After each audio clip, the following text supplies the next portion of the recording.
Tres, tres, tres. El Señor me tiene fascinado con el número tres. Hay tres en el cielo y estos tres son uno. Hay tres en la tierra y estos tres concuerdan. Ese precioso pasaje es el que vamos a disertar en el día de hoy. Lo vamos a exprimir como la fruta divina que es y sacarle todo el jugo. No estoy seguro que lo vamos a poder hacer en una sesión, pero vamos a examinar, bendito sea Dios, la grandeza de un Dios trino, porque hay tres en el cielo y estos tres son uno, y hay tres en la tierra y vamos a explicar quiénes son, y estos tres concuerdan. Bendito sea el Señor. Pero antes, mira esto qué lindo.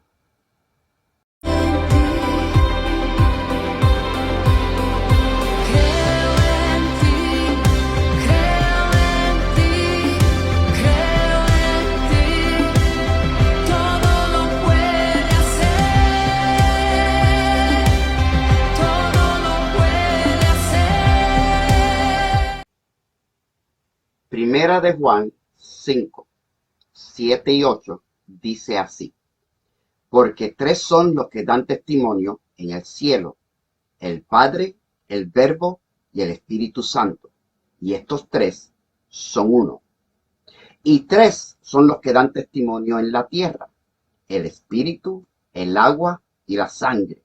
Y estos tres concuerdan. Tremendo y bendito pasaje.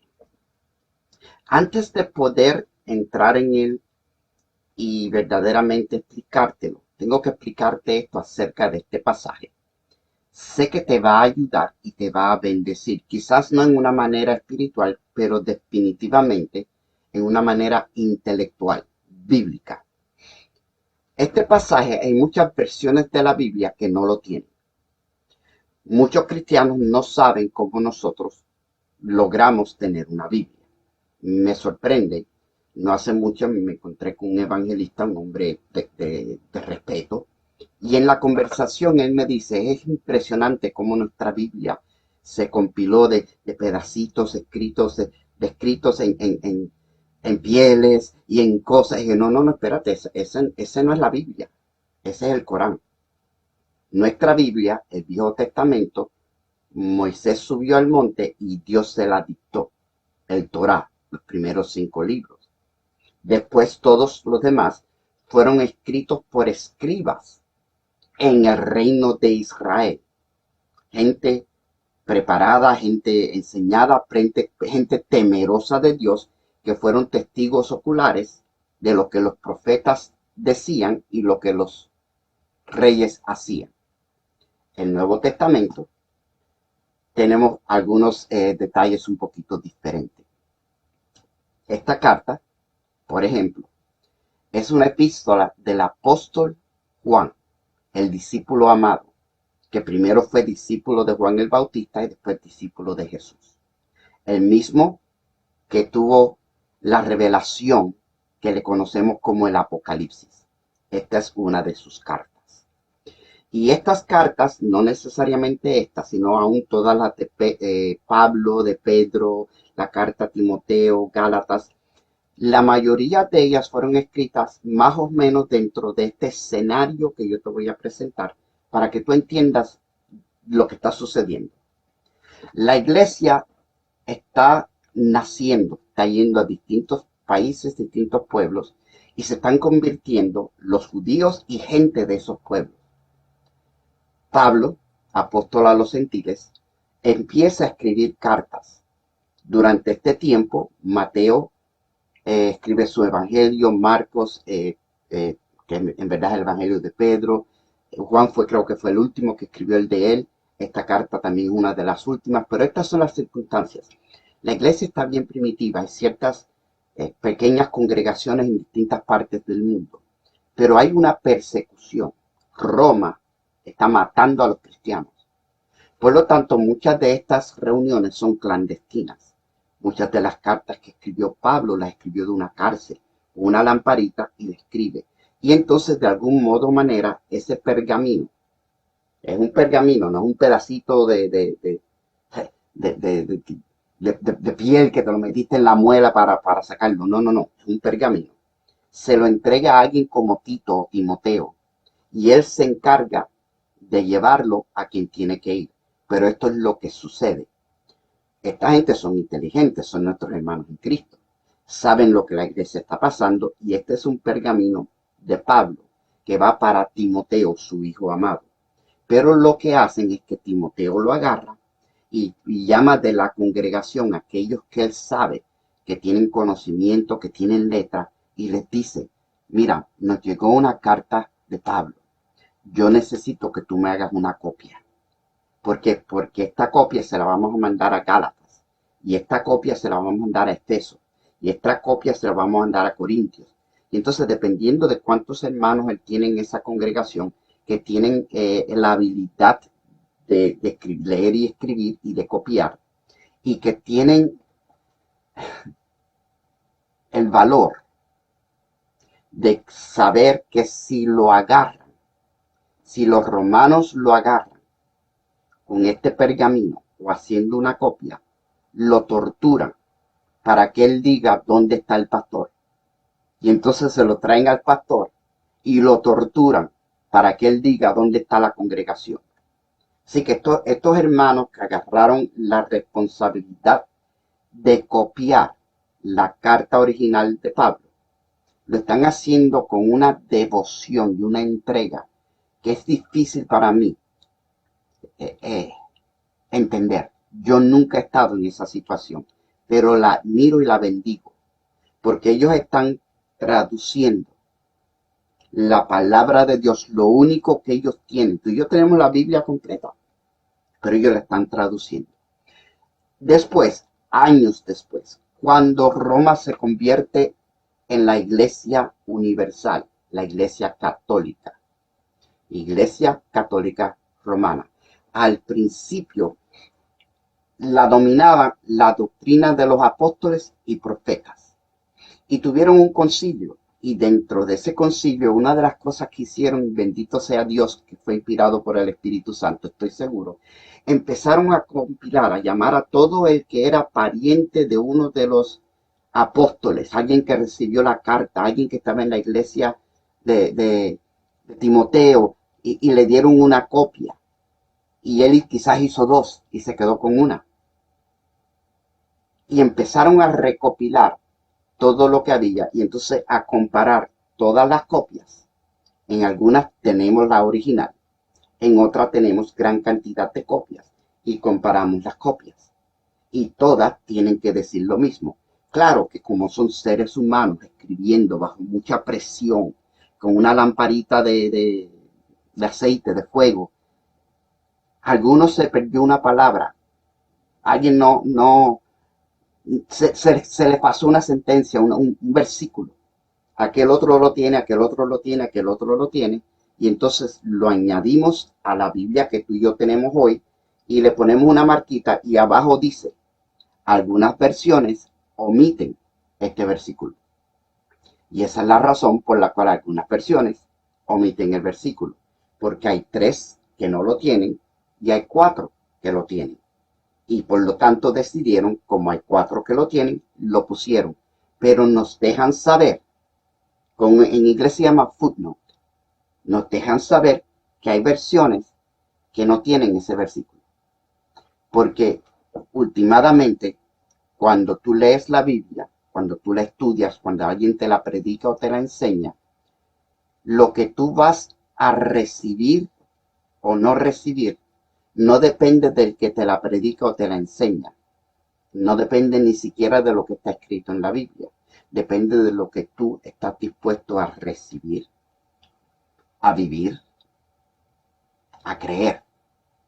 Y todos acomodamos ciertas cosas a quienes somos, pero no podemos acomodarlo tanto que nos salgamos de la bendición, de la voluntad, de lo permitido por Dios. Pero tenemos espacio para ser individuales, para tú hacer y servir y acomodar los versos que son para ti, de acuerdo a cómo tú vives. sin salirnos al pecado o al mundo. Y tú lo vives de tu manera y yo de la mía.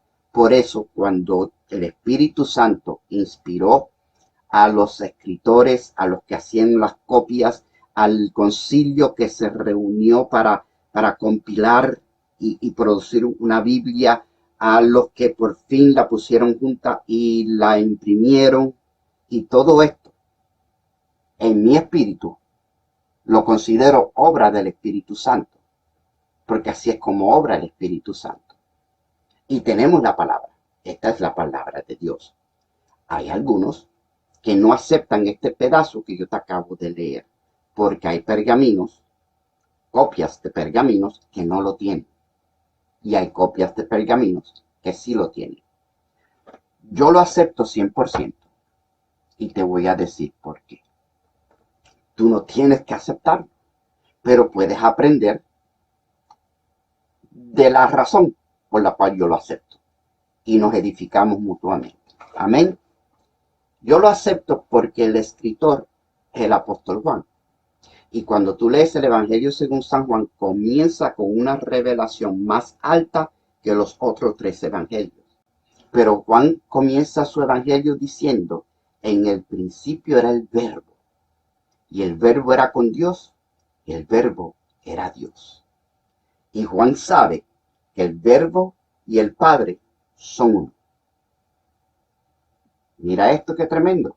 Entonces, cuando yo leo esto, que dice, porque 3 son los que dan testimonio en el cielo, el Padre, el Verbo y el Espíritu Santo. Solamente una persona con la revelación, la profundidad de esa revelación, puede escribir algo así. Esto no lo puede escribir un farsante o un neófito. Esto para mí. Yo recibo 1000% de que es el apóstol Juan. Y sabemos que el apóstol Juan escribe esto después de la revelación del Apocalipsis. O sea, el Evangelio antes tiene la revelación del tercer cielo y ahora escribe esto. ¡Bam! Para mí eso es suficiente confirmación. Y también sabemos por varios versículos de la Biblia que Dios es trino, Padre, Hijo y Espíritu Santo. Y que estos 3 son uno. Un Dios, 3 personas, 3 manifestaciones, 3 personalidades, 3 maneras que se relaciona con nosotros. Pero un Dios, el mismo Dios, no 3 dioses, un Dios. Juan entiende eso y este versículo lo confirma. Pero me gusta porque entonces ahora, después que hemos visto que son el Padre, Jesús, que es el verbo hecho carne, y el Espíritu Santo, 3 son uno, Juan lo trae a la tierra. Y el versículo que sigue nos dice que son 3 los que dan testimonio en la tierra: el Espíritu, el agua y la sangre. Y estos 3 concuerdan. ¡Wow! Deja ver cómo te explico esto, porque la profundidad me agobia. Es un pasaje bastante profundo y bello. La primera de 2 explicaciones es que este personaje que concuerda es Jesús. Está hablando del Mesías. En el capítulo anterior de este, primera de Juan, nos dice que todo aquel que confiesa que el Cristo vino en la carne es de Dios. O sea, hay que entender y aceptar que Jesús es el Cristo. No que hay un espíritu que se llama el Cristo y todo el mundo lo tiene, y Buda y Krishna y aquel y el otro, y todos somos en una sopa espiritual porque es el mismo Cristo. No, no, no, no. El Cristo, el Verbo, se hizo carne. El Espíritu Creador se hizo carne. Ese es el agua. Nosotros nacemos del agua y del Espíritu. Esa agua se llama nacer de nuevo porque primero se nace físicamente y después se nace espiritualmente. Cristo, Jesús, era un hombre, un ser humano que nació de una mujer humana. ¿Por qué? Entiende esto. Se necesitaba un hombre perfecto, el Cordero de Dios, un hombre sin pecado.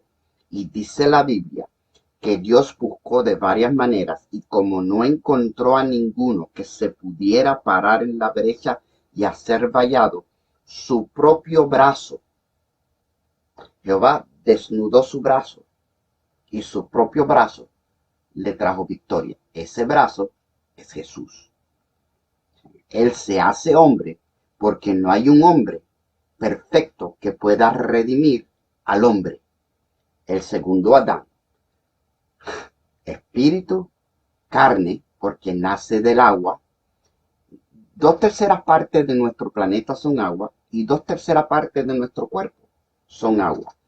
Estamos en un mundo que aunque es físico, el agua tiene la mayor importancia en nuestra existencia. No vamos a meter en eso, quizás no en esta disertación, pero en otra. Por eso también el bautismo tiene que ver con agua. Nacemos, morimos al viejo yo y nacemos al nuevo yo en agua. Es tipo. Bendito sea el Señor. Y lo tercero es sangre.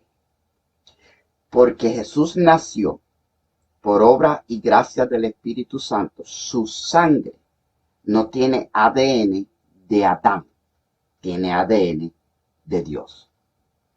Es hombre, pero es divino.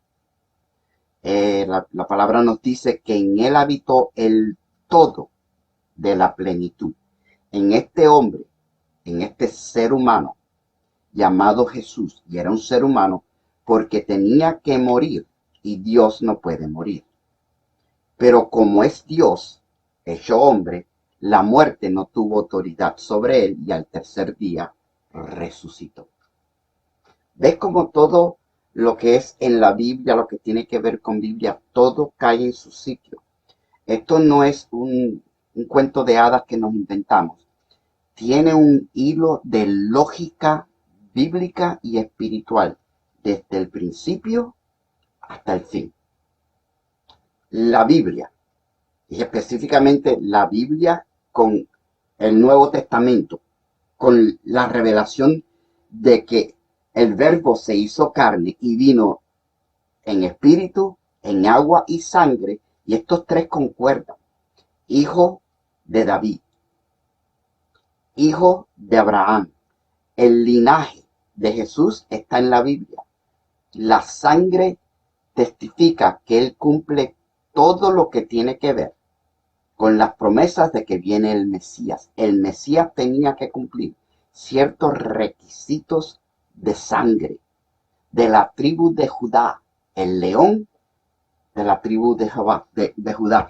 Dice Juan en el Apocalipsis que no había quien abriera los sellos y él empezó a llorar y le dijo un ángel, no llores, no temas. He aquí el león de la tribu de Judá. El Mesías tenía que ser de la sangre de la tribu de Judá. Y Jesús lo es.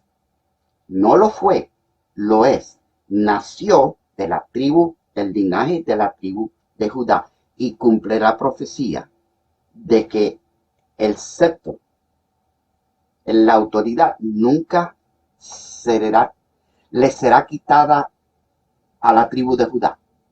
Siempre estará en la tribu de Judá, porque Jesús es el león de la tribu de Judá. No sé si me estás entendiendo. Te estoy hablando bocados bíblicos profundos. Si tú no has leído el Apocalipsis, si tú no has leído el Evangelio según San Juan, te estoy volando los sesos, tú no entiendes lo que estoy hablando, pero si tú lo has leído, te estás gozando junto conmigo. Básicamente lo que te acabo de decir es que Jesús es el Cristo. Que toda la evidencia bíblica, los pergaminos, los testimonios, las profecías, los milagros que hizo y que está haciendo hoy en día, los ha hecho en ti y en mí, todo testifica que este hombre llamado Jesús de Nazaret era Dios en la tierra. Punto. Eso es lo que el apóstol Juan está estresando. Esto todo concuerda. No hay duda para nadie que haya tenido una experiencia con Cristo o que haya estudiado la palabra de que Jesús no pueda ser el Cristo. Y hay totalmente, no hay duda de que no hay otro. No hay otro. No hay otro ser humano que pueda cumplir los requisitos para ser el Salvador del mundo, excepto Jesús. Amén. Te voy a dar la segunda aplicación, interpretación, explicación. Tú y yo somos Jesús en la tierra. Nosotros somos el cuerpo de Cristo. Todo lo que el mundo nuestro va a ver y va a saber y va a experimentar acerca de Jesús el Cristo, lo va a saber y lo va a experimentar en su relación con nosotros, cómo nosotros los tratamos, cómo nosotros les hablamos, lo que ven en nuestras vidas. Bien, son tres y tienen que estar en acuerdo. Si no concuerdan, nuestro testimonio está en peligro, no nuestra salvación. Yo quiero hacer esto claro. La salvación no depende de lo que yo hago, depende de lo que Él hizo. La salvación no depende de quién yo soy, depende de quién Él es. Y ya te lo acabo de explicar. Tú lo sabes, tú lo crees. Es Él el Cristo, el Hijo de Dios viviente, nuestro Salvador. Tú lo aceptaste, perfecto, salvo. Pero si estos tres no concuerdan, nosotros impedimos varias cosas en nuestra vida. Impedimos el fluir del Espíritu Santo. Nosotros somos el Espíritu, somos agua y somos sangre. El Espíritu, porque nosotros somos seres espirituales. Nacimos de nuevo y tenemos el espíritu humano original que tenía Adán, lo tenemos tú y yo. Tú y yo estamos en contacto no solamente con Dios, sino con la creación. Podemos experimentar lo que es verdadero amor, lo que es verdadera paz, el gozo del Señor. Agua, porque estamos en este mundo. Nosotros nacimos del agua y nacimos al mundo de agua, 2/3 partes. Y aquí estamos fluyendo en este mar que se llama humanidad. Este mar puede ser bien lindo y calmo a veces y puede ser tempestuoso, horroroso, destructivo en otras ocasiones. Y nosotros estamos en agua, en carne. Somos carne. Y sangre, porque la vida del ser humano está en la sangre, lo dice la Biblia. Nuestra sangre es humana. Vamos a tener sentimientos, temores, dudas, altas y bajas. Todo eso es parte de lo que fluye en nuestra sangre, porque cuando Adán pecó en el jardín, se corrompió la sangre. Dejó de ser sangre divina y se hizo sangre impía, sangre sucia, sangre pecaminosa, sangre terrenal. Y el ser humano empieza en ese momento a morir. En aquellos tiempos, si tú lees la Biblia en Génesis, vivían cientos de años, a 800, 700, porque la sangre todavía no había manifestado el hecho de que el hombre se apartó de Dios. Hoy lo vemos más que nunca. Hoy vemos que la enfermedad reina. Bueno, estamos en el Apocalipsis, así que es obvio. De eso te voy a hablar un poquito después o en una segunda parte de esta disertación. Pero la sangre nuestra está contaminada por el mundo en que vivimos. Pero por la sangre de Cristo derramada en la cruz del Calvario, nosotros tenemos acceso a toda la bendición que hay en el cielo. Lo único que tenemos que hacer para conectarnos con el todo de Dios es creerle a Dios antes de creerle a lo que vemos, o sentimos, o experimentamos. Por eso nosotros ya estamos supuestos a vivir por fe y no por vista. porque somos seres espirituales y vivimos la vida en el espíritu.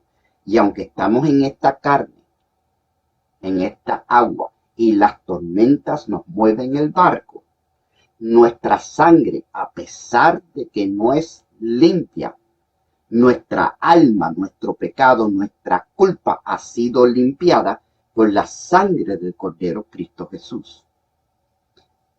Y nuestro deber, nuestra vida cristiana, nuestro vivir en el Espíritu es buscar que estos tres concuerden.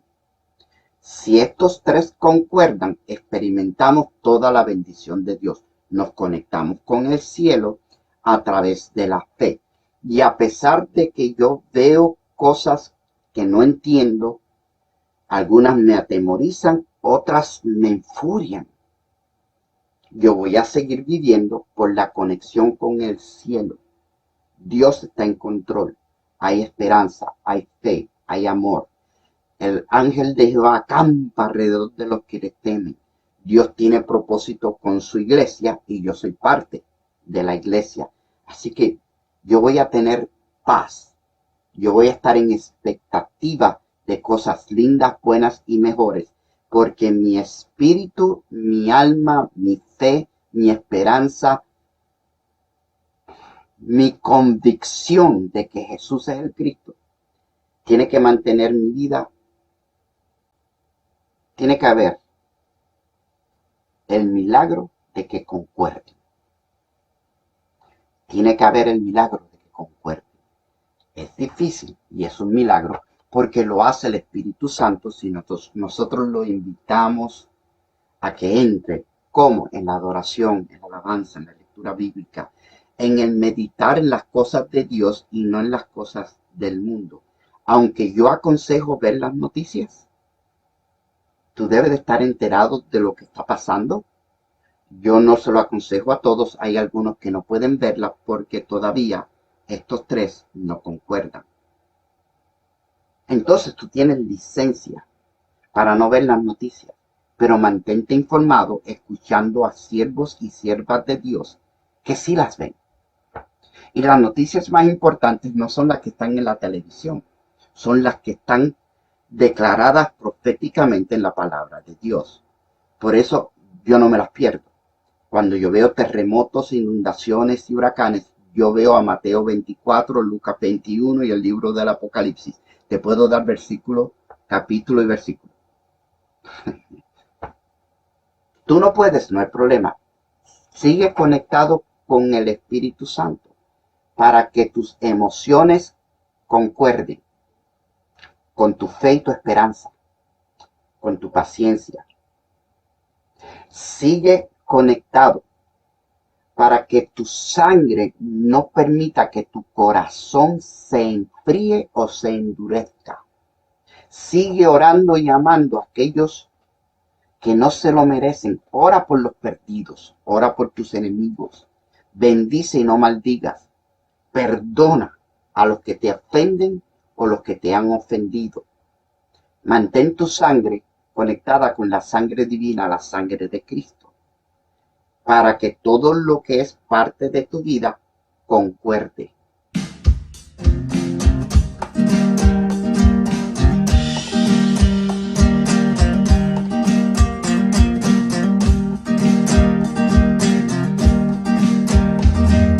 Voy a decirle al mundo lo que hiciste conmigo. Quiero que todos se enteren tu proeza en mi vida. A mi vida cansada tú le diste descanso, y a mi cuerpo herido tú le diste salud.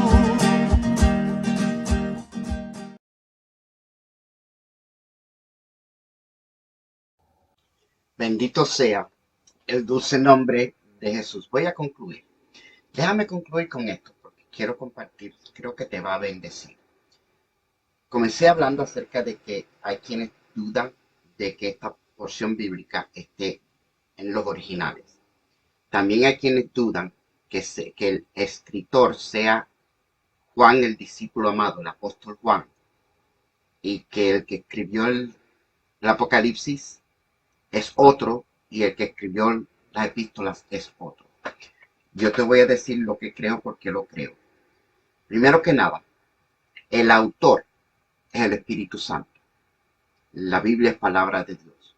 Los escritores son distintos, pero el autor, la inspiración divina, es el Espíritu Santo. Yo creo que es el mismo porque yo lo he leído los tres y cuando yo te expliqué esto, si tú has leído el Evangelio según San Juan, si tú has leído las epístolas, si has leído el Apocalipsis, esto te va a gustar. Juan tuvo la experiencia del Apocalipsis cuando era un anciano, 70 y pico de años. Y cuando él es llevado al tercer cielo y se le enseña todo aquello que él ve, él regresa con el mensaje para las 7 iglesias de Asia y con la revelación de lo que viene. Y se encuentra que Mateo, Marcos y Lucas han escrito evangelios. Dicen los escritores, los estudiosos, que el evangelio que Juan fue influenciado por Lucas cuando él escribió su evangelio. Yo lo acepto, claro que sí. Yo he sido influenciado por Lucas y por Mateo y por Marcos y por Pablo y por un montón de otros. Claro que sí. Bendito sea Dios. Pero esto es lo que yo veo. Yo veo que Juan regresa, lee los evangelios de sus contemporáneos, de sus hermanos apóstoles, y dice, ustedes, todo eso es verdad, pero ustedes todavía no han entendido quién es este Jesús de Nazaret. Esto sí es el Mesías, pero él no sabe cómo explicarlo porque él acaba de regresar del tercer cielo. Y entonces se sienta a escribir su evangelio y entiende esto también. Juan, a quienes dicen que no pudo haber sido el escritor porque Juan no tenía letra y además que era un anciano.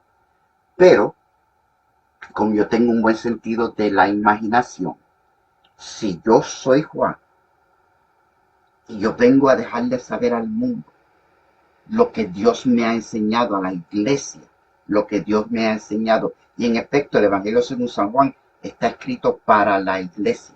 Lucas para los griegos, Marcos para los romanos, Mateo para los judíos, pero Juan le escribe a la iglesia.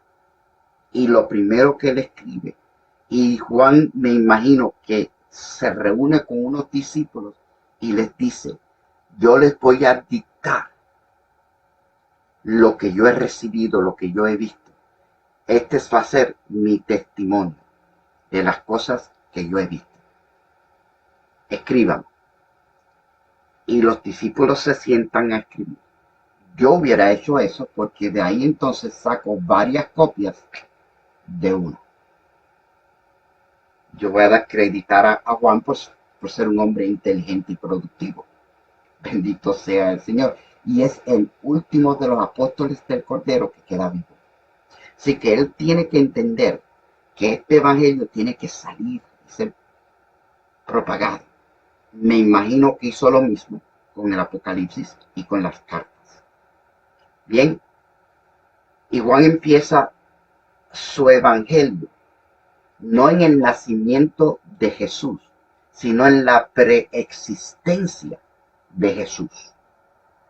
Juan dice, en el principio era el verbo, y el verbo era con Dios, y el verbo era Dios. Este verbo es el creador. Todo lo fue creado con él y a través de él, y sin él nada de lo creado fue creado. En él estaba la vida, y la vida era la luz de los hombres.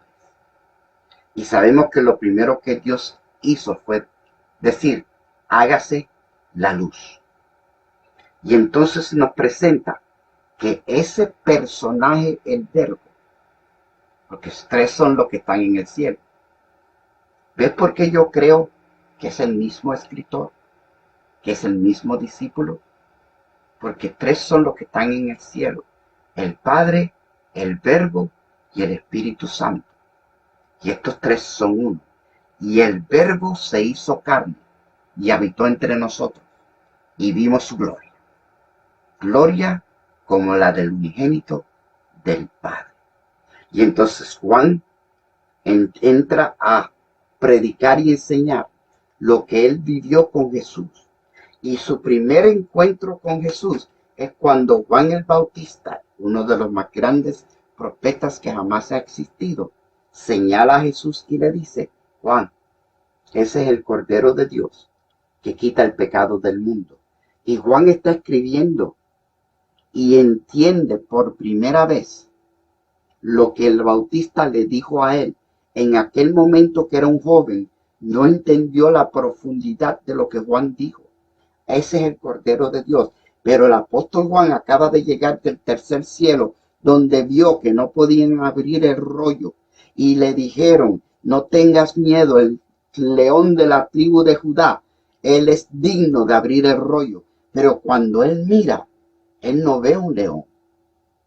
Él ve el Cordero de Dios, que fue inmolado antes de la fundación del mundo. Y este es el hombre que escribe el Evangelio y escribe las cartas. Un hombre que estuvo en el tercer cielo, que vio lo que tú y yo un día vamos a ver. Bendito sea el Señor. Así que esa es mi razón por la cual yo acepto este bello pasaje bíblico. 3 son los que están en el cielo y estos 3 son uno. Y 3 en la tierra y estos 3 concuerdan.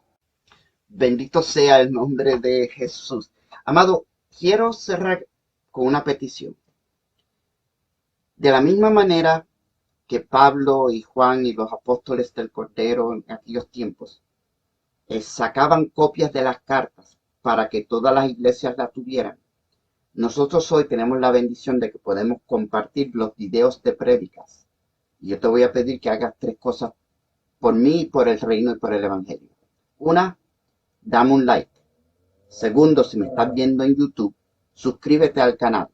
Eso me ayuda a alcanzar más vidas para el Señor. Y tercero, comparte la predicación. Ponla en tu muro. Dame permiso para ponerla en tu muro. Envíaselo a tus amigos. Conéctalos con palabra de Dios. Si no con la mía, con la de otros. O a pesar de la mía o con la mía, además de la mía, con la de otros. No te limites a evangelizar y a propagar la palabra. Estamos en los tiempos donde hay que orar que el Señor envíe obreros a la mies, porque la mies es mucha. Y quizás tú no tienes la habilidad de enseñar o predicar, pero tienes la habilidad de compartir los videos, de dar un like y de suscribirte. Y así aportas al reino de Dios, a que el evangelio de Cristo corra y se multiplique. Amén. Gracias por escucharme. Bendito sea el Señor. Yo ahora me despido como de costumbre, deseándote lo mejor que un ser humano le puede desear a su prójimo, y ese eres tú. Mi hermano, mi hermana, que Dios te bendiga. Chao.